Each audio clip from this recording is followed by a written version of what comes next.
ሻሎም ሻሎም ሻሎም ቤተሰብ እግዚአብሔር አምላኽ ሰላም ጸጋ ምሕረት ናይ ክርስቶስ ምስ ኩልኹም እዩ ኣንሓኹም ሰላሐዲን ካብ ሲአርጂ ኢንተርናሽናል ቸርች ስቶክሆልም ስዊድን ሎሚ ድማ ነዚ መዓልቲ ዝኸውን ናይ ብርሃን ቃል ሓቢርና ክንካፈል ኢና ሎሚ ንካፈሎ ቃል ከምዚ ዝብል እዩ ናይ ክቡር አካላት ክቡር እዩ ዝብል እዩ ናይ ክቡር አካላት ክቡር እዩ ሪኹም አካላት ንጉስ ከመጠን ንጉስ ክቡር እዩ ምኽንያቱ አካላት ንጉስ ንሱ ንባዕሉ ንጉስ እዩ ሪኹም ንጉስ ኣብቲ ናይ ቀደም ዘመን እንተደኣ ኢዱ ሓፍ ኣቢሉ ኩሉ ይጸጥ ዝብል ንምንታይ እቲ ኢድ ናይቲ ንጉስ አካል ስለ ዝኾነ ኣብቲ ንጉስ ዘሎ ስልጣንን ክብርን ኣብቲ ኢድ ኣሎ ንጉስ ኢዱ ክሰድድ ከሎ ይሓቅፍዎ ይሳለምዎ ይስዕምዎ ነይሮም ይደንሉ ነይሮም ኣብቲ ግዜ ንምንታይ ተተባሃለ እቲ ኢድ ናይቲ ክቡር ንጉስ ዘኽብርዎ ዘለዉ ስለ ዝኾነ ምኽንያቱ እቲ አካላት ናይቲ አካል ስለ ዝኾነ ኣብቲ አካል ዘሎ ክብሪ ኩሉ ኣብቲ አካላት ኣሎ ኣብቲ አካል ዘሎ ስልጣን ኣብቲ አካላት ኣሎ ንንጉስ ከም ንዓርካኻ ጌርካ ከም ድላይካ ተተናኽፎን አካሉ ይትንክፎን ኢኻ ንአካሉ ንኸይትንክፎ ንገዛ ርእስኻ ብብዙሓት ወታደራት አካሉ ዝተኸበበ እዩ ንምንታይ እቲ አካላት ተራ አካል ኣይኮነን ናይቲ ንጉስ አካል እዩ እንተደኣ ክሳዕ ክንድዚ ናይ ንጉስ አካል ድጥንቀቕሉን ድካናኾንዎን እንተደኣ ኮይኖም እቶም ብክርስቶስ ዝኣመናኸ ናይ መን አካላት ኢና መጽሓፍ ቅዱስ ከምዚ ይብል ቀዳማይ ቆሮንቶስ ምዕራፍ 12:27 እምበኣርከ ንስኻትኩም ስጋ ክርስቶስ ኢኹም ነፍስ ወከፍኩም ከኣ በብኽፍሉ አካላቱ ኢኹም ዝገርም ነገር እዩ ኣነ ንስኹምን ናይ ክርስቶስ አካላት ተደኣ ኮይና እቲ ጠቢቕናዮ ዘለና አካል ኣብኡ ዘሎ ክብሪ ኣባና ኣሎ ኣብኡ ዘሎ ስልጣን ኣባና ኣሎ ኣብኡ ዘሎ ህይወት ኣባና ኣሎ እሱ ከም ዝፍርሖ ንፍራሕ እሱ ከም ዝካናኾንዎ ይካናኾኑና ንምንታይ ተተባሃለ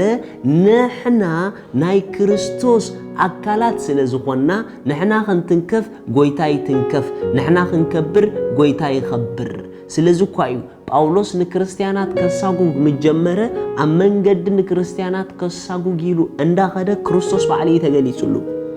ባዕሉ ክርስቶስ ተገሊጹ ግን ንምንታይ ተሰጎንለኻ ኢልዎ ንምንታይ አካል ክርስቶስ ተሰጊጉ ማለት ክርስቶስ ተሰጊጉ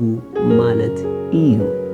ሪኺ ንስኽ ተደፊእክ ማለት ክርስቶስ ይድፋእ ኣሎ ማለት እዩ ንስኽ ተተንኪፍክ ማለት ክርስቶስ ይትንከፍ ኣሎ ማለት እዩ ምኽንያቱ ንስኺ ናይ ክርስቶስ አካል ኢኺ እስከ ሎሚ ኾም ሕሰቡ ኣነ ክትንከፍ ከለኹ ጎይታ ይትንከፍ እዩ ንዓይ ከኽብሩኒ ከለዉ ንጎይታ ይኽብርዎ እዮም ምኽንያቱ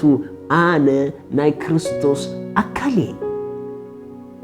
ኢየሱስ ንዘለኣለም ጎይታ እዩ መጽሓፍ ቅዱስ ከም ዝብል ኣብ ኤፌሶን ምዕራፍ 5 ሃሌሉያ ኤፌሶን ምዕራፍ 5 ካብ ጥቕሲ 29 ሰብ ንስግኡ ይምግቦን ይከናኸኖን እምበር ሓደ እኳ ዝጸልኦ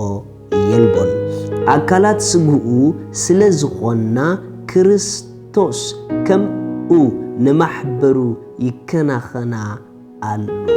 በጣዕሚ ዝገርም ሰብ ንአካላቱ ኣይጎድኦን እዩ ሰብ ንአካላቱ ብብዙሕ ጥንቃቐ ይጥንቀቐሉ ይከናኸኖ ይኳሓሕሎ ይጸብቆ ንሕና ድማ ልክዕ ከምኡ ናይ ጎይታ አካላት ስለ ዝኾንና ጎይታ ባዕሊ ንዓና ዝከናኸነና ዘጸብቐና ንምንታይ ከምቲ ንአካላትኪ እስኺ ትከናኸንዮ ንዓኸ ድማ አካሉ ስለ ዝኾንኪ ንሱ ዝከናኸነኪ እስከ ሎሚ ሕሰቡ ኣነ ኣብ ናይ ምክንኻን ጎይታ ኣትየ ናተይ ተኸናኸኒ ናተይ ኣጸባቒ ንዓይ ግዲ ዝብሎ ኣብ ህይወተይ ክርስቶስ ይልክስካ ሕሰቢ ሪኺ ከምቲ ንጎተ ሲኪ ንገጽክ ተሓጽቢ ፀጉርክ ተዕሪ ትፋሻሸኒ ልክዕ ከምኡ ድማ ክርስቶስ አካሉ ስለ ዝኾንኪ ንዓኽ ንምጽባቕ ኩሉ ግዜ ትጉህ እዩ ዋይ ተተባሃለ ከምቲ ጽባቐ አካላት ክጽባቐ ዝኾነ ናትክ ጽባቐ ድማ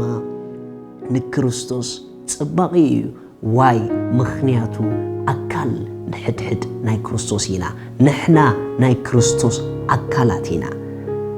ريخم أحوات أنت دا كريستوس كبر كوينو كبراتنا السو صادقيو نحنا صدق أملاخينا نسو قدوسيو نحنا قدوسانينا نسو خاب ساعرت يبلط نحنا خاب ساعرت نبلط ريخم أحوات قصكاش ودناوي إدكا فريقاوي أيكوننيو تدا صعدا خونكا صعدا يخا تصليم تخونكا تصليم يخا the same نحنا دما اب كريستوس زلو كله ابانالو نسو خبور نحنا خبورات نسو صادق نحنا صادقانات سلازي نسخم مالت ناي كريستوس اكالاتيكم اسو خبور كاب كونه اكالاتو دما لكعكم